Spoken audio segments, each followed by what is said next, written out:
Šiame vaizdo įraše aiškinsiu, kaip išrašyti sąskaitą iš užsakymo redagavimo lango. Matome, kad yra užsakymas, jame yra 3 gaminiai, nei vienas iš gaminių dar nepristatytas užsakovui ir nei viena sąskaita dar neišrašyta. Tai tam, kad pradėtų sąskaitos formavimą iš užsakymo, mes spaudžiame formuoti sąskaitą, mygtuką formuoti sąskaitą į dokumentus lydinčius. Lydintys dokumentai gali būti su jie susijęti važtaraštis ir medžiagų nurašymo aktas. Šiuo metu formuosime sąskaitą. Matome, galime parinkti apmokėjimo terminą dienomis, pagal nutylėjimą 10.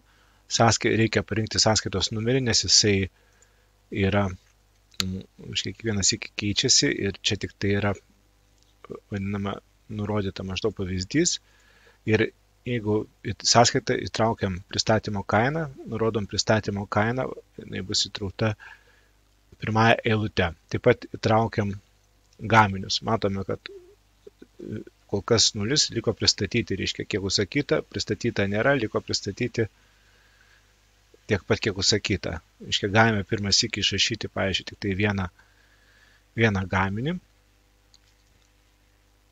ir formuoti dokumentus. Spaudžiam mygtuką ir matome, susiformavo sąskaita faktūra. Yra apmokėjimo terminas, pirma eilutė pristatymo suma, viso be PVM suskaičiuota, įtraukiami visi gaminiai užsakymo ir PVM sąskaitos PVM dydis viso ir suma žodžiais.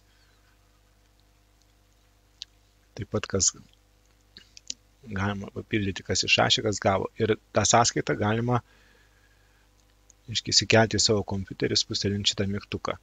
Jeigu mes dar norime tęsti, spaudžiame grįžti mygtuką ir sugrįžtame į tą. Ir matome, kad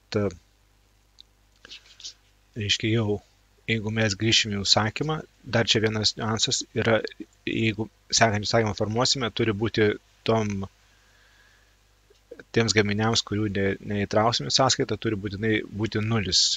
Kaip čia prieš tai matėme, buvo kažkoks laukelis be 0, tai galime pataisyti 0.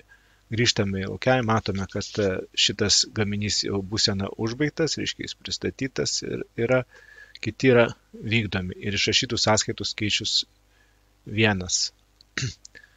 Vėl formuojam sąskaitas, išrašom čia 2, išrašome ir čia 2 ir formuoti dokumentus ir vėl matome pasikeitė suma, sąskaitos numerio neįtraukiam, todėl jo nėra, tai va čia būtinai reikia visada įtraukti sąskaitos numerį ir taip pat nėra pristatymo kainos. Grįžtam, matome, kad jau yra antras užsakymas, liko 1, išrašytų sąskaitų skaičius 2. Vėl formuojam ir užbaigiam, tą pristatom paskutinį sąskaitą, įtrausim paskutinį gaminį, formuoti dokumentus, vėl sąskaita.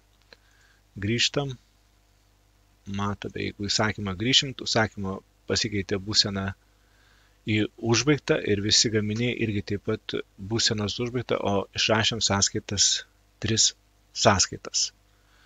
Tai tiek.